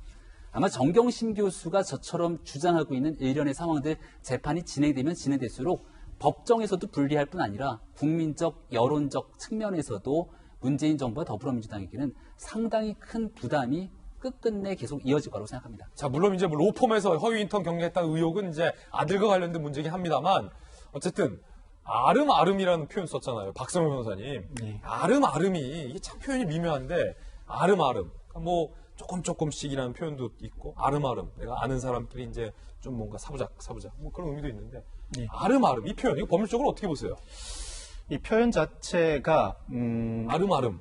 예전에는 아이들이 스스로 온전히 공부를 해야 했다면, 그렇지. 지금은 학부모들이 기회를 열어주고 그 기회를 이용해 학생들이 공부해 나가는 것이 일반적인 현상으로 자리 잡았다. 그 과정에서 부모가 기회를 넓혀주기도 하고, 일부 부모는 기회가 그렇게 넓혀주지를 못할 수도 있다. 그렇다면 이는 자연스러운 사회 현상으로서 받아들일 수 있든 받아들이지 못하든 이미 일반화된 상황인데, 이 상황을 두고 기회를 열어줬으니 범죄다, 곧바로 연결시킬 수는 어렵다는 것이 정경심 교수 측의 주장인 것 같습니다. 그래서 아름아름 표현에 다 들어가 있다. 예, 그래서 어떤 부모라도 기회를 열어줄 수 있으면 열어줄 수 있는 것이고, 그 과정에서 정경심 교수 측도 부모로서 이 아이를 위하는 마음에 기회를 열어주게 된 것인데, 이를 두고 범죄라고 평가하는 것, 이미 일반화된 사회 현상을 무시하는 검찰의 일방적 주장이다라는 취지로 보입니다. 그렇지만 그 과정에서 불법적인 요소가 개입되어서는 안 되겠죠. 적어도 1심 판결에 나와 있는 정황으로는 단순히 기회를 열어주는 것을 넘어서서 불법적인 요소가 개입된 것으로 보이고, 물론 항소심에서 그 판단이 뒤바뀔 수는 있습니다. 그렇다면 기회를 열어준 것에 불과하지 불법적인 요소가 개입된 것이 아니다. 충분히 정당한 사유의 기회 부모가 아이에게 그 기회를 열어주었다는 점을 적극적으로 입증을 해낼 필요가 있을 것 같습니다. 시각만 바꿔주세요라는 입장만으로는 항소심 판단을 뒤집기가 상당히 어려울 것 같아 보입니다. 그렇군요. 박성호 변호사의 개인적 견해. 아름아름도 합법적인 선에서 아름아름 해야 된다라는 말이었습니다. 그런가 하면 최광욱 의원이 셀프 구제법을 발의했다라는 논란에 휩싸였습니다. 무슨 말일까요? 허위사실 유포 혐의 최광욱 열린민주당 대표 지난 8일 첫 재판이 하루 전이에요. 정보통신망법 개정안을 대표 발의했는데 명예 관련 범죄를 친고죄로 개정했다. 이렇게 되면 피해자가 직접 고소를 했을 때만 수사 재판이 가능하게 되는데 지금 본인의 허위사실 유포 혐의는 우리 이동재 기자가 고소한 게 아니라 시민단체가 지금 고소를 한 거기 때문에 결과적으로 이렇게 본인 재판에 영향을 미치게 된다라는 법조계들의 분석이 나오고 있습니다. 전형적인 이해 충돌이다라는 비판도 나오고 있는데 김도부 의원 본인 판결에 영향을 미치기 위한 셀프 구제다. 김웅 의원 국회의원 입법권 나중에 대표적 사례다 라고 비판을 하고 있는 그런 상황입니다. 일단 본인이 뭐로 이렇게 재판 예정돼 있길래요, 이재명 기자? 예, 지금 최강욱 대표가 지금 연루되어 있는 사건 자체가 좀 얘기했지만 신라전 취재업 관련해서 당시 취재 기자가 이철 전 대표에게 사실이 아니어도 좋다. 유시민 이사장에게 돈을 줬다고 해라. 라고 욕을 했다는 거죠. 그런데 그것이 저는 사실이 아니라는 거고 그것을 지난해 4월 그러니까 그 총선 전에 최강욱 전 대표가 얘기를 했고 그래서 이제 허위 사실로 됐는데 지금 저걸 본 것처럼 허위 사실 유포는 죄로 그 수사를 들어간 건 사실은 이제 그 취재 기자가 내가 하지 않은 말을 허위로 했다라고 해서 고발한 게 아니라 고소한 게 아니라 제3자가 고발을 통해서 이 수사가 진행됐던 거죠. 그렇군요. 그런 점에서 이제 최강욱 대표가 이 사건, 그러니까 정보통신망에는 허위사실 유포를 고소가 아니라 피해자가 고소한 게 아니라 고발에 의해서도 수사가 진행되고 있는 현재 그 수사 태도로 문제가 있다. 따라서 고소인이 반드시 피해자가 고소할 경우에만 수사할 수 있도록 하자 이렇게 이제 법 개정을 했다는 건데 누가 봐도 본인 사건과 너무나 밀접한, 너무나 직접적으로 연관이 돼 있는 그렇기 때문에 이해충돌이고 입법권 남용의 얘기를 할 수밖에 없는 그런 상황인데 물론 본인이 억울할 수 있겠죠. 하지만 그것은 당연히 법정에 다투야 할 문제지 그것을 입법으로 해결하겠다. 왜냐하면 만약에 이것이 법 개정이 된다면 그리고 특히나 지금 법 여건이 180도 이상이 되기 때문에 그럼 당연히 마음만 먹으면 법은 통과시킬 수 있는 거죠. 법이 통과된다면 물론 소급 적용은 되지 않겠지만 만약에 법이 개정된다 그러면 당연히 재판부는 개정된 법에 영향을 받겠죠. 그렇죠. 그런 점에서 본인 재판에 영향을 미치려는 거 아니냐 이런 이제 야권의 의구심이 너무 당연한 게 아닌가 싶고 저는 진짜 최강욱 의원이 설령 이 문제를 알더라도 이것을 자해볼 때 입법적으로 미비하다, 문제가 있다 생각하더라도 본인 재판을 앞두고 그리고 재판 전날 바로 이걸 대표 발의했다는 것 자체가 누가 보더라도 문제가 될 텐데 어떻게 그것을 그냥 아무 생각 없이 할 수 있는가라는 생각이 들고 또 하나는 얼마든지 동료 의원들을 통해서 할 수 있는데 그것을 본인이 직접 대표 발의했다는 것도 참 어떻게 보면 정말 입법권 남용, 그러니까 지금 논란이 되고 있는 게 늘 내로남불, 이중잣대 이런 문제가 있는데 그런 것을 전혀 염두에 두고 있지 않다는 것. 이것이 또 재보궐선거 이후에 벌어진 일이라는 것 자체가 좀 굉장히 너무 무감각한 건 아닌가 이런 생각이 듭니다. 자, 이와 관련된 최 의원 본인의 해명이 나오면 소개해드리겠습니다. 이번엔 저희가 준비한 다음 순서입니다. 오늘의 핫한 사람 2명, 핫2입니다. 함께 보시죠. 오늘의 핫플, 김어준, 윤여정. 먼저 김어준 씨를 TBS 교통방송에서 퇴출하라라는 청와대 국민청원의 동의가 지금 며칠 만에 20만 명을 넘어섰다고 합니다. 함께 보시죠.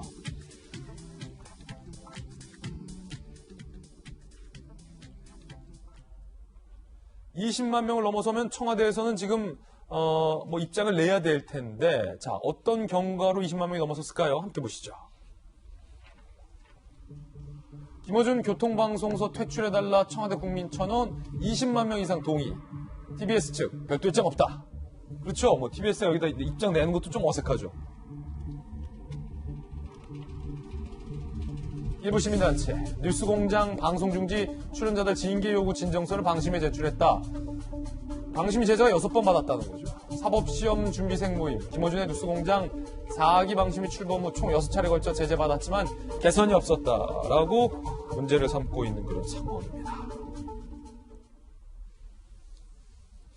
방송의 공정성을 넘어서 이 어떤 의심이 청와대 국민청원으로까지 표출이 된 건데 예전에 한번 이 청와대 청원 관련해서 논쟁이 있었을 때 청와대가 이 국민들의 직접적인 민심을 얻는 것 그것도 20만 명이라는 어떤 기본적인 장치를 만들어 놓음으로써 이게 국민의 여론이다라고 수렴하겠다라고 청와대 취지도 해명도 있었는데 그 취지 해명대로라면 국민들의 또 20만 명이 넘는 상당수가 김어준 씨의 방송에 대해서 공정성과 편파성에 대해서 의심을 하고 있다는 얘기가 되잖아요.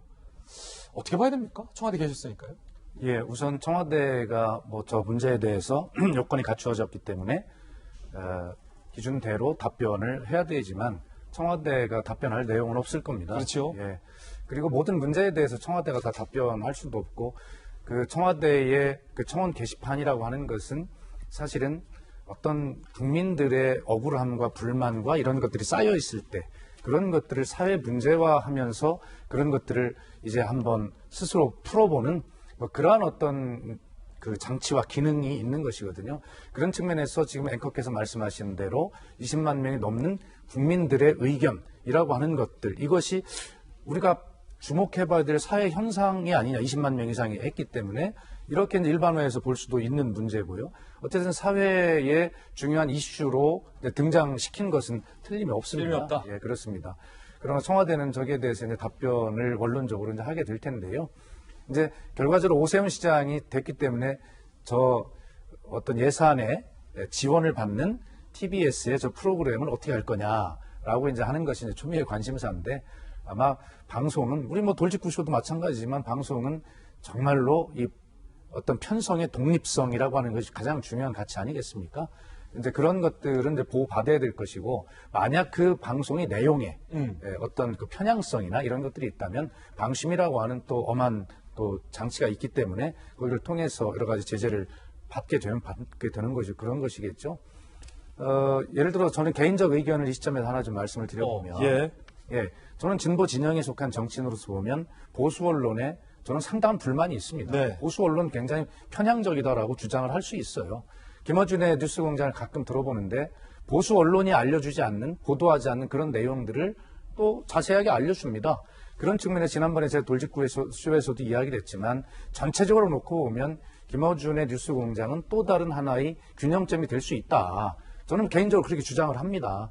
그러나 그런 개인적인 어떤 걸 떠나서 저 방송의 편향성이 진짜 방송법에 위반되는 것이 있다면 그대로 따져서 조치를 하면 될 일이라고 저는 생각을 하고요. 저것을 정치적으로 퇴출시켜야 된다. 오세훈 시장께서 이걸 어떻게 해봐야 되겠다라고 시도하는 것은 저는 그것은 무리한 거라고 생각합니다. 예. 자, 야당의 이번 시각도 들어보겠습니다. 저는 이제 같이 방송을 하는 업계에 있는 사람이라서 제가 언급하는 건 좀 부적절할 것 같은데 종평가 이제 말씀을 해주셔서 그런데 문제가 되는 건 할머니, 위안부 피할머니의 배우가 있다든가 선거를 앞두고 특정 진영에서 공작을 벌이고 있다라는 것을 단정적으로 진행자가 발언을 하는 것, 이렇게 논란이 된 것은 종편뿐만 아니라 지상파, 국내에 있는 어떤 채널이 과연 이런 논란이 있을까라는 생각은 우리 또 박수현 또 위원장님 말씀 들으면서 언뜻 생각을 해봤어요. 유독 TBS 김어준 씨 방송에서는 뭐랄까요?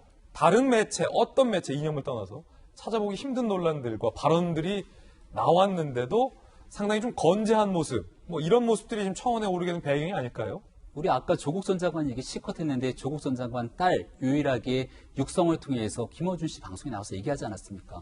저는 표창장을 위조한 적이 없어요 라고 일방적인 주장들을 쭉 쏟아냈지만 또 그러한 김어준 씨 방송을 지켜보면서 많은 지지자들은 그것 봐 우리 조국 전 장관이 그럴 리가 없을 거야 등에 대한 논리를 전개했던 그런 지난날의 과정들도 있을 거라고 생각이 되는데 이 모습들을 지켜보면서 결국은 문제가 조국 전 장관 딸에 대해서 1심 재판 결과 유죄가 나왔고 그 뒤로 이런 문제들이 줄줄이 발생됐을 때 김어준 씨가 진행하고 있는 프로그램에 대해서 잘못된 일을 바로잡으려고 하는 시정의 노력이라도 있었던가 이런 고민들을 해볼 수밖에 없는 지점이고요. 조금 전에 종편에 관련된 보수 언론 얘기를 했습니다만 아마 시청자 여러분들께서 보시기에는 각자 저마다 보고 있는 정치적 지향성과 방송을 바라보는 기준들이 좀 다를 겁니다. 적어도 종합편성 채널이 출범하고 난 뒤에 제가 봤을 때는 이 종편들을 다 보수 언론이라고 볼 수 있을까? 라는 생각이 들기도 하는 지점들이 있습니다. 일부 종편 채널 같은 경우는 보수 진영의 시청자들이 잘 보지를 않을 겁니다. 여기는 보수적인 내용들을 잘 담고 있지 않고 오히려 더불어민주당과 진보적인 매체에 조금 더 가까운 논조의 방송들을 하고 있지는 않는가 이런 생각을 하고 유권자분들과 시청자분들도 많이 계시겠죠. 언론이라는 건 본인이 지향하고 있는 가치와 방점에 따라서 국민을 대신해서 권력을 견제하고 입장을 대변하는 일이기 때문에 보수 언론, 진보 언론 각자의 영향에 맞춰서 행사할 수 있을 겁니다. 또 최근에는 유튜브 등 뉴미디어의 발달을 통해서 이러한 이 방송 송출 말고도 굉장히 다채로운 영향력을 행사할 수 있죠. 제일 중요한 건 TBS, KBS, MBC 같은 국민의 혈세가 투입되고 있는 공적 성격의 공영, 방송의 성격을 띠고 있는 곳만큼은 무엇보다 정치적 중립성을 생명으로 안고 국민의 혈세가 엉뚱한 곳에 낭비되거나 정치적으로 이용되지 않도록 언론이 가야 되는 본연의 기능을 수행해야 되는 것이 마땅한 일일 겁니다. 서울시장 선거 앞두고 KBS 종합뉴스의 보도를 통해서 드러났던 문제들 아마 끝까지 두고두고 문제가 제기될 겁니다. TBS 교통방송에서 했던 이런 일련의 과정들이 과연 서울 시민들 보시기에 정당하고 공정한 후보 간의 상대가 갖고 있는 문제를 검증하는 과정이었다고 지켜볼 수 있는 상황이었겠습니까? 이런 일들에 대해서 시민들이 표로 선택하고 심판하는 데도 많은 영향력을 미쳤을 거라 보는데 시장이 바뀌고 나서도 시장이 우리 방송 편성에 전혀 개입할 수 있는 여지 없어. 나는 내 길을 갈 거야. 라고 주장하는 모습들을 김어준 씨를 비롯한 많은 사람들이 끝끝내 보이기 시작한다면 과연 내년도 이루어지게 되는 대통령 선거와 또 다른 지방자치단체 선거에서 시민들의 선택은 어떻게 움직이게 될지 한번 지켜볼 대목이라고 봅니다. 자, 이것은 이제 야당의 또 지도부의 의견이다라는 말씀 드리겠고요. 또 여야의 서로 다른 의견들 보도해드렸습니다. 두 번째 하프는 윤여정 씨. 윤여정 씨가 이렇게 유창한 영어로 영국인들의 배꼽을 잡게 했습니다. 들어보시죠. And the BAFTA is awarded to Yeo Jung-yoon for Minari.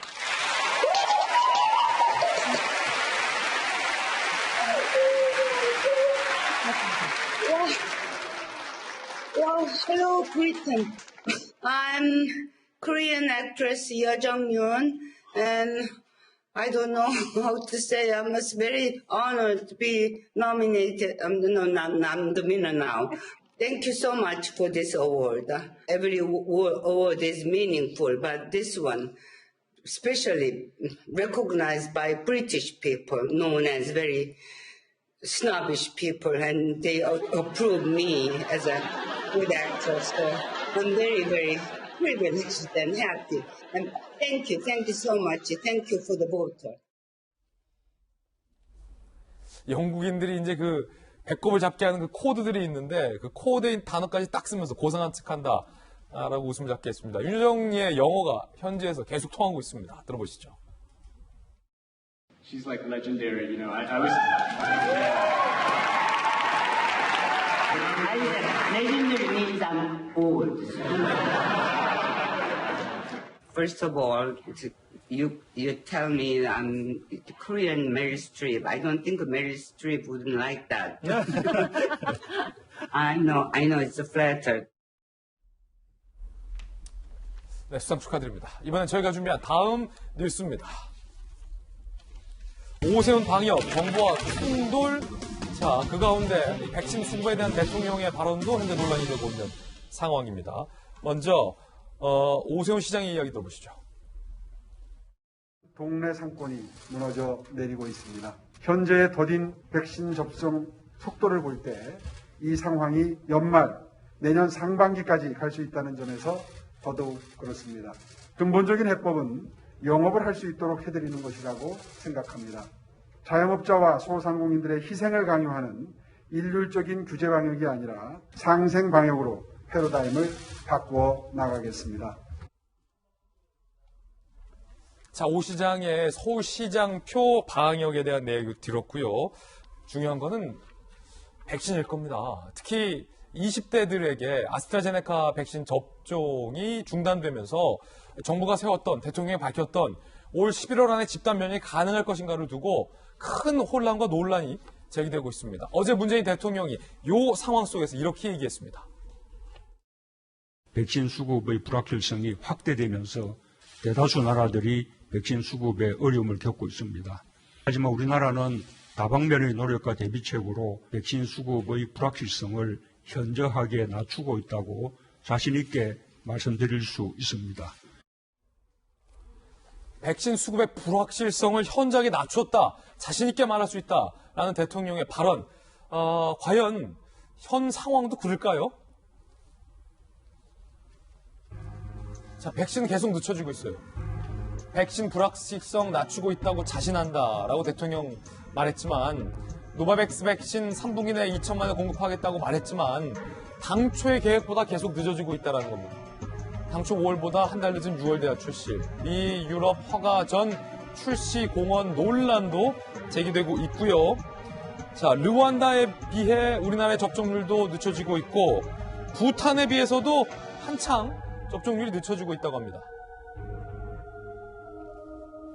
부탄은 전 세계 백신 접종률 3위라고 합니다. AFP 통신에 따르면 접종 속도로만 본다면 부탄이 1위, 이스라엘보다 빠르다.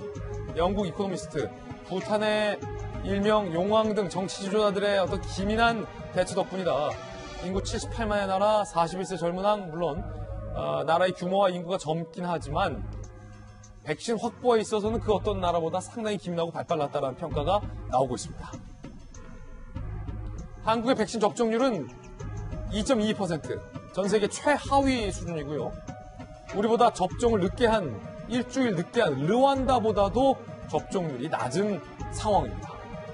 과연 이 문제 어떻게 봐야 할지 두 분께 묻겠습니다. 먼저 이재명 기자, 문재인 대통령이 자신한 11월 안에 집단 면역, 지금 백신 접종 순서 수순대로라면 상당히 어려워질 것이라는 전문가들의 경고가 나오고 있는 와중에 백신 수급의 불확실성을 현저하게 낮췄다라고 또 한 번 자신감을 드러냈는데, 자, 이게 팩트에 근거한 자신감입니까? 그러니까 그냥 국민들에게 계속 희망을 주기 위한 얘기인 건지, 아니면 진짜 어떤 백신과 관련해서 뭔가 조기 다시 확보 방안이 있는지 모르겠으나 지금까지 당국에서 밝힌 건 사실 정 거꾸로인 거죠. 노바백스 같은 경우는 원래 다음 달에 들어오게 돼 있는데 6월 달에나 들어올 테고, 그것도 3, 4분기에 들어오는 게 한 물량이 절반으로 줄어들 것이다, 이렇게 얘기가 나오고 있고, 아스트라제네카는 알다시피 지금 그냥 부작용 때문에 논란이 되고 있고, 얀센 백신도 역시 부작용 때문에 미국 일부 주 같은 경우는 잠정 중단된 상태고, 여러 가지 백신 공급 상황이 현저하게 지금 안 좋은 상황인데 불확실성이 낮춰졌다. 그건 오히려 거꾸로 해석해야 되는 건가요? 그러니까 빨리 들어오지 않는 불확실성이 낮춰진 건가요? 그렇게밖에 볼 수 없을 정도로 지금 대통령의 메시지가 정확하게 어떤 의미인지 알 수 없는 상황이고, 그래서 사실은 이제 방역 당국도 올해 11월까지 집단 면역이 가능할 것이냐라는 질문에 이제는 확답을 못하고 있는 상황이 돼버렸죠. 그야말로 최근에도 노력하고 있다, 이렇게까지 표현할 수밖에 없는 그런 상황이 돼버렸는데, 지금 일단은 4차 대유행 조짐이 있는 상황에서 가장 큰 문제가 백신 공급이 제때 이루어지지 않고 있다는 건데, 그래서 대통령의 저 발언을 과연 국민들이 어떻게 반응할지, 어떻게 듣고 신뢰할지 오히려 더 논란이 커지지 않을까 싶습니다. 자, 결국에는 우리 정부가 다른 국가에 비해서 초기에 백신 확보에 있어서 늦어진 것이 이렇게 세계 최하위 수준의 백신 접종률을 보이고 있는 것 아니냐라는 문제 제기가 나오고 있는데요. 자, 박수현 대변인, 청와대에 계셨으니까 청와대 지금까지 이에 대한 줄곧 해명은 부작용에 대한 우려 때문에 조심하느라 그랬다라고 하지만 늦어도 너무 늦어요. 2.22%면 접종률이 세계 최하위, 우리보다 일주일 늦게 접종 시작한 르완다보다도 지금 낮은 수준이라서 이에 대한 책임은 어떻게 느끼시는지, 대통령이 말씀하신 백신의 도입 불확실성이 낮추고 있다고 자신한다는 건 청와대에 계셨으니까 도대체 어떤 거에 근거한 발언이십니까? 어쨌든 지금 백신이라고 하는 것이 세계 시장이 열려 있는 거잖아요. 근데 그 백신에 대한 환경이 시시각각으로 다 변해요. 맞습니다. 특히 미국 같은 경우는 자국 국민부터 다 맞추고 나서 유출하겠다, 이렇게 되고, 근데 그런 환경이라는 게 그 전하고 또 바뀌잖아요. 변하는 환경에 정부는 기민하게 대응해야 될 필요가 있고, 또 메시지도 그때그때 달라질 수도 있으나, 그러나 대통령의 메시지는 일관되게 흔들리지 않는 희망이어야 합니다. 그리고 그 약속한 시점에 집단 면역에 이르냐 이르지 못했다면 거기에 정치적 책임을 또 다음 대통령 선거 때 지는 거 아니겠습니까? 어떤 대통령이 어떤 정부가 잘 못되게 하려고 하겠습니까? 그러나 변하는 환경에 대해서 최선을 다하고 있다라는 것이고요. 그런데 지금 이제 자꾸 그 부탄, 르완다 이런 작은 나라들과 자꾸 이제 이런 것들을 비교해서 접종률을 비교를 하는데, 그럼 두 가지예요.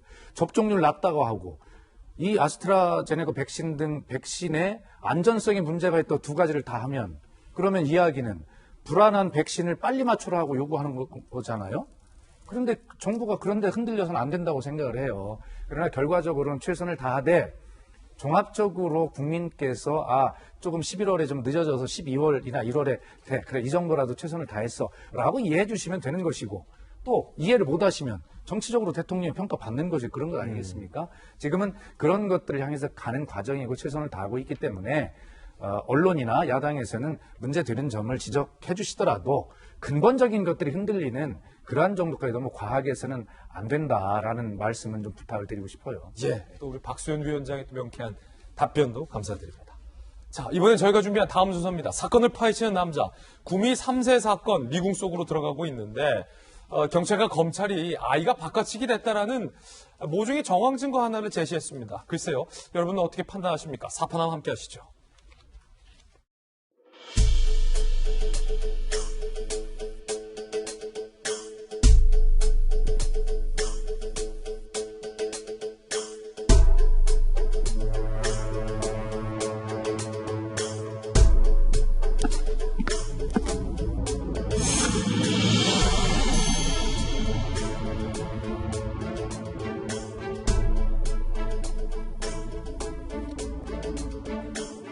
사건을 파헤치는 남자 사판함 김진입니다. 오늘 박성민 변호사와 함께 구미 3세 여아 미스테리 사건 파헤쳐 보겠습니다. 어떤 실마리와 단서들이 현재까지 있는지 함께 보시죠.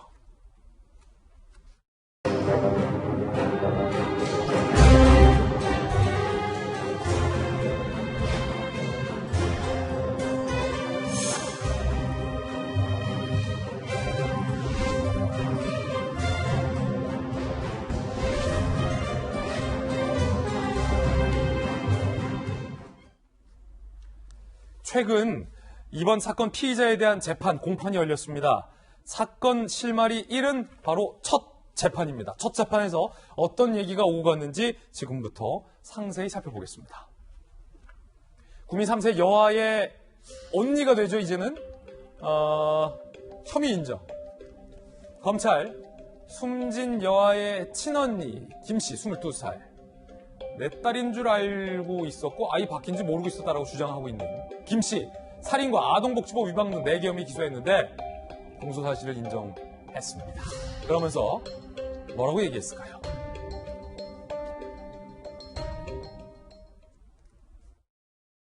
애초에 그 살해 계획을 가지고 의도를 가지고 나간 것은 아니고 예기치 않게 집을 장기간 비우게 되면서 피해자가 사망에 이르는 것입니다. 본인 딸이 아니었다는 거.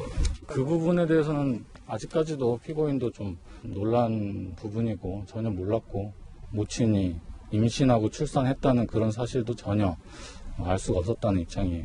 자신도 뭐 믿기는 힘들지만 그게 뭐 과학이니까 그 부분은 뭐 받아들인다고 해야 되나? 야, 이 박선 변호사님, 결국 그 친언니가 되는 분, 이 사람은 자기가 집을 비우고 방치함으로써 아이가 사망에 이르렀다는 검찰의 공소사실을 인정했지만 나도 내 딸인 줄 알았다라는 거잖아요. 아이가 바깥이었는지도 모르고 우리 엄마가 임신인 줄도 몰랐다. 계속 그렇게 주장하고 있는 거잖아요. 그렇습니다. 김씨 측은 부작위에 의한 살인 등 공소사실 모두 인정했습니다. 그렇지만 의도된 살인 범행은 부인하고 있습니다. 그전에도 하루 이틀씩 집을 비우고 현 남편과 생활을 하다가 다시 아이를 돌보기 위해 돌아가기를 반복해왔다. 이 생활을 수개월째 이어왔는데 이 사건 당시에는 출산과 겹치는 바람에 장기간 집을 비우게 됐다고 주장하고 있습니다. 계획된 살인범행 자체가 중요한 양형 가중 사유이므로 의도된 살인범행 자체는 부인하는 것입니다. 물론 살인죄 자체는 인정하고 있습니다. 이 관련해서 김씨 측은 가족들의 탄원서를 제출하겠다고 밝혔는데 가족 간 범행의 경우에는 가해자 측 입장이면서도 피해자 측 입장인 가족들이 탄원서를 제출하면 가족 간 관계 회복을 위해 재판부가 형을 감형해 주는 경우가 상당히 많습니다. 그렇지만 이 사건에서는 피해자인 구미 3세 여아를 대변하는 가족이 누구인지 저는 잘 모르겠습니다. 그러네요. 그 탄원서가 얼마나 효력을 발휘할지 미지수입니다. 자, 그렇다면 과연 아이가 바꿔쳐진 것은 맞는지에 대한 미궁은 안 풀린 셈인데 그 전에 이거부터 하나 좀 풀어보자고요. 과연 이 김씨 언니가 계획적으로 살인을 한 건지 아니면 정말로 의도하지 않았지만 사망에 이르게 방치를 한 것인지 한 가지 이야기가 새롭게 드러났습니다. 이 언니가 아이를 방치하기 직전에 분유 팔아요. SNS에 분유 판매글을 게시했습니다. 저희 아기는 안 먹는 분유라서 팔아요. 라면서 무항생제 10,000원 판매글 8월 8일 오후 1시 48분 그런데 이 글을 올리고 이틀 뒤에 아이를 남겨둔 채 이사가 버렸다. 그리고 8일 뒤 재혼한 남편은 아이를 출산했다. 자, 이 과연 어떤 엄마가 이럴 수 있을까 싶어요. 박성민 변호사님. 실제로 먹지 않은 분유를 판매하는 글로 남긴 것에 불과하다고 볼 수도 있겠지만 나쁘게 보기 시작하면 작정하고 아이에게 살아남을 수 있는 수단을 남기지 않은 채 집을 떠났다고 평가할 수도 있습니다. 재판에 불리한 정황으로 작용할 여지가 있습니다만 통상 자신이 아이를 직접 못 볼 상황이 되면 친인척에게라도 도움을 요청하기 마련이죠. 어떤 부부나 마찬가지 행동을 하게 되는데 이 자연스러운 행동조차 하지 않았다는 것 대단히 상식에 반합니다. 그렇다면 김 씨가 석 씨 등 친인척과 어떤 관계에 있었는지 여부가 상당히 주목되고 이 친인척과의 관계가 이 사건 전반을 풀어나가는 열쇠가 될 수도 있을 것 같습니다. 자, 그런가 하면 과연 경찰의 주장대로 아이가 바꿔치기 된 것인지에 대한 물증을 찾지 못하고 있고 사망한 아이 말고 다른 아이의 행방도 경찰은 지금 못 찾고 있는데 그것이 알고 싶다가 아이 바꿔치기의 증거라며 한 단면을 보도했는데 자, 이거 좀 한번 보면서 이야기 나눠갈게요. 실마리 두 번째는 귀 모양인데 함께 보시죠. 3월 30일에 아이의 귀 윗부분이 이렇게 접혀있다. 신생아들은 귀가 보통 접혀있어요. 4월 7일에는 귀 모양이 이랬는데 4월 28일에는 귀가 완전히 펴졌다. 30일과 28일의 귀 모양을 보면 한 달 정도의 귀가 지금 완전히 펴졌다. 다른 아이다. 그것이 알고 싶다 해서 이렇게 지금 문제 제기를 하고 있는 거고 그 방송에서 한 전문가도 이렇게 얘기를 했어요. 태어난 직후에 왼쪽 귀가 접혔는데 한 달 뒤에 귓바퀴가 펴졌다. 동일한 사람을 보기 어렵다라는 전문가들 인터뷰도 그것이 알고 싶다에 나왔다고 하는데 다시 그 귀 사진 한번 보시면요. 박성배 변호사님. 뭐 저도 이제 신생아를 2명이나 키워봤지만 이게 빨리 펴진 애들도 있거든요. 네, 이거 때문에 주장이죠. 그러니까 귀 접힌 것 때문에 아이가 바뀌었다라고 하기에는 좀 뭐랄까 어떻게 보십니까? 물론 전문가의 소견을 인용해서 동일 인물이라고 보기 어렵다는 주장을 하고 있습니다. 이를 토대로 바꿔치기가 이루어진 시점과 장소도 4월 7일부터 4월 28일 사이에 김 씨 부부의 집에서 이루어졌을 것이다라고 주장을 하고 있습니다. 아니, 지금까지 뭐 산부인과라고 해서 뭐 압수수색하고 병원 내에 뭐 공범이 그렇죠. 있다 뭐 이런 경찰의 어떤 얘기가 나왔었잖아요. 범죄 시기와 장소는 범죄 유형과 직결됩니다. 언론에 보도된 수사기관의 주장은 김 씨가 출산 직후 병원에 입원해 있는 동안 바꿔치기가 이루어졌을 것이다 라는 것이었죠. 사실 과거와 달리 현재는 수사공보 규칙에 따라 수사 내용이 전면적으로 공개되지 않고 있습니다. 그렇군요. 이런 상황이다 보니 수사기관이 수사 내용과 관련 정황을 전면적으로 공개하지 못하고 있는데 이 사건 기소를 전후에 검찰 측은 자신감을 내비쳤습니다. DNA 검사 결과 외에도 관련 정황을 상당수 확보했다고 주장하고 있습니다만 이미 기소가 이루어진 상황이라면 공소사실 정도는 공개될 법도 한데 공소사실도 공개되지 않는다는 것. 이는 범죄의 시기, 장소, 행위 유형에 대해서 상당히 열어놓고 있다. 즉 재판 진행 과정에서 공소장 변경도 이루어질 수 있음을 추정할 수 있게 하는 대목입니다. 그렇군요. 이제 아이가 바꿔쳐진 장소가 이제 특정이 다른 곳으로 될 가능성도 있다는 거고 실마리 세 번째는 바로 어렵습니다. 키메라 증후군 어떤 얘기일지 함께 보시죠. 결국은 DNA인데 자, 석 씨가 5차례 DNA 검사 결과 침모로 판정됐는데 석 씨 측이 이제는 키메라 증후군을 주장하고 있다. 이 석 씨 측의 주장도 좀 이제는 키메라 증후군까지 갔어요. 한 사람이 2가지 유전자 형태를 가진 현상. DNA 돌연변이 여부를 확인할 필요. 확률이 낮더라도 외국에서 보고된 경우가 있기 때문에 검토해봐야 한다. 라는 주장인 건데 한 사람이 2가지 유전자를 가질 수 있는 키메라 증후군이 있다고 하는데 조금 너무 키메라잖아요. 석 씨가 지난 5일에 기소됐습니다. 그리고 이 변호인 측 입장도 기소 직후에 나오게 된 것입니다. 그렇다면 그 사이에 수사 기록을 열람 복사했는지도 의문이고 열람 복사를 했다고 하더라도 충분한 검토는 하지 못했을 것으로 보입니다. 언론 보도와 석 씨의 입장을 토대로 기본적인 입장을 내비친 것으로 보이는데 키메라 증후군 상당히 확률도 낮고 그 외에도 객관적인 검사 결과를 배척할 만한 주장이 될지는 모르겠습니다.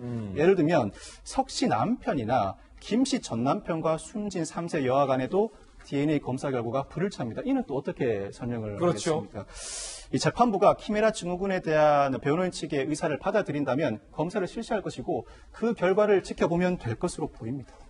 석 씨 남편은 한 명밖에 없는 아이를 둘로 만들고 한 명을 찾는다고 하니 말이 되는 거라며 전혀 또 경찰과 검찰에 대해서 반박을 하고 있다는 부분도 설명해 드리겠습니다.